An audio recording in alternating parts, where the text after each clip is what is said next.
One of the things that I've always taken a lot of pride in is how well I take care of my tanks, how well they look, how clean they look. And a lot of you have mentioned it in various videos that I've made showcasing my tanks. A lot of you have commented about how clear they look, about how they're aesthetically pleasing. People that have come to visit, that have come to my home, that have seen my fish room, that have seen my tanks, have also said the same thing. Now with that being said, and I've made a lot of videos in the past about how I take care of my tanks, how much I do water changes, I've talked about the frequency, etc. Kind of the whole, program as far as how I take care of everything. But there is a thing that I haven't really told you guys, and that is the Tanganyikan tank right here behind me, right there. So a lot of you have seen this tank. It's really beautiful. I built the DIY background myself.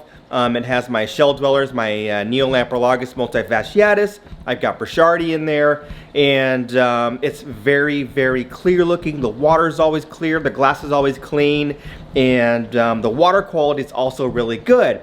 What I haven't told you guys is I haven't touched that filter in over a year. So right now it is late July, and I probably haven't cleaned that filter since, gosh, I want to say maybe June of 2018. So that's like 13 months where I haven't cleaned this filter. I haven't touched it.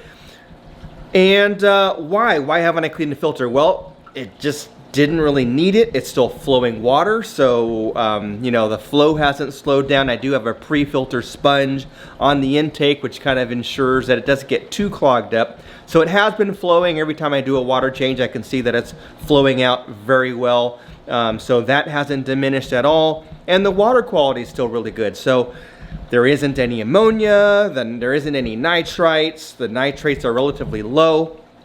As I've said before, I'm doing frequent water changes, and I do have that pothos plant on there. And so I've got a canister filter on there that I haven't touched in over a year. So anyway, I figured, it's about time. Let's crack it open and see what we find. Okay, so now I'm out here on my little porch here. This is a Fluval 406. It's a smaller canister filter. I haven't touched this in about 13 months. Now, I'm going to get one thing out of the way right now, just in case you guys see something, because I'm taking multiple camera angles. Yes, what are those? These are my stupid, deck shoes. So now that we got that nonsense out of the way, let's get back to taking a look at this canister filter. So I'm going to go ahead. I haven't done anything. Obviously, I just disconnected it. We're going to open it up and see what it looks like. I might have to put the camera down. Nope. All right. This is 13 months. Not great. Not horrible. All right. I forgot to do something, so I'll be right back. Okay, I'm back. So you might have wondered, what did I forget? I needed a little bucket with tank water. So because all the beneficial bacteria is in the filter media, I don't want to wash that with just regular tap water because there's chloramine. We have chloramine here, but yours might have chlorine in it. But either way, chloramine is going to kill the beneficial bacteria. So I'm going to rinse off the media in this tank water. The sponges I'm going to clean with a hose, but the media is going to go in this bucket.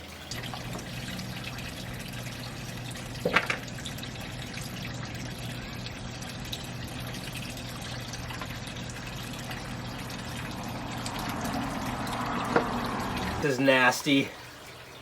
Oh, look at that. That is 13 months worth of fish poop. It doesn't smell. There's no odor to it. I'm not trying to smell it, but I'm standing right over it.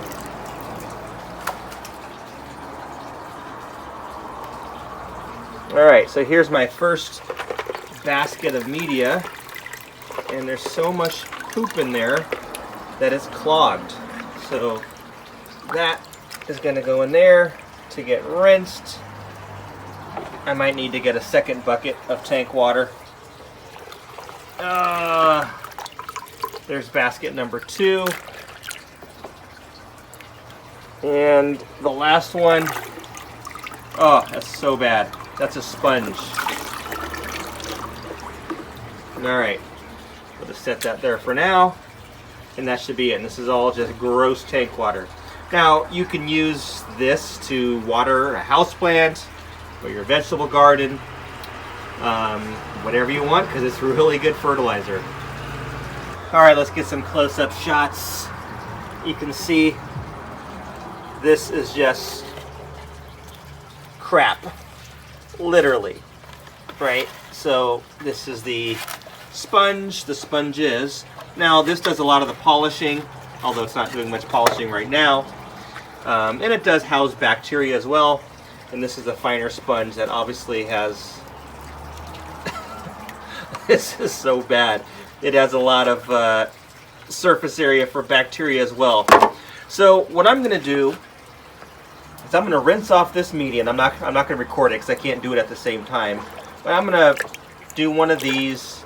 I'll probably get a second bucket and rinse this out. I got to wash that out. And then I will put some tank water in here, put these baskets in there, and then I'll also use the water to clean these out. And I'll use tank water to clean these, and then I'm going to hose those off with a just a hose, since I don't really care about beneficial bacteria in those things. And then I forgot that I had like chemical filtration in here. So this is like Purigen, and I don't remember what this is. Who knows? But yeah, I might put more media. I've got a whole bunch of media downstairs. I might just do that instead. I don't really need that nonsense.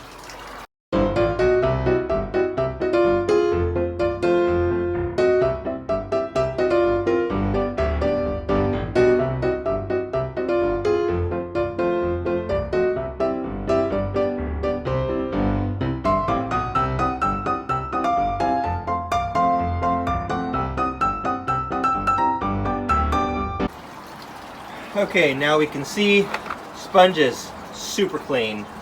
All the media has been rinsed out in tank water. This is tank water. There's a couple little specks because I had set the media in there just so that it would not get dry. And so we're going to go ahead and reassemble this part.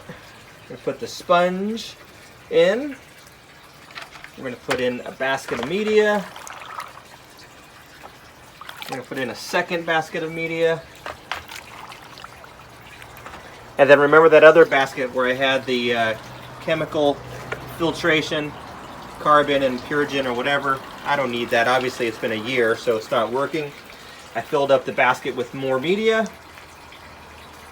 So now it's lots of biological filtration, obviously, this entire tower. I'm going to go ahead and clean out those sponges and put it all back together. This is gross. Look at that.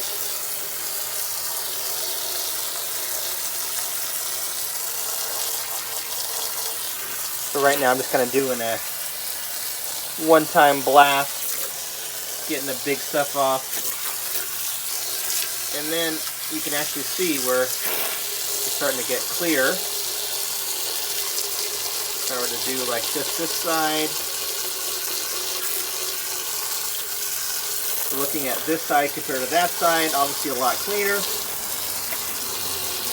Then I will flip it over and do the same thing on the other side. And probably repeat this step a couple of times, just in case I don't crack this open for another year, which may or may not happen. Maybe I won't let it go 13 months. Maybe I'll do this again in, I don't know, 7 or 8 months. We'll see. All right, all clean. Sponge is clean. They're just stained. They've been this color for a couple of years. All the media obviously cleaned off the top. Oops, helps if I put it on the right way.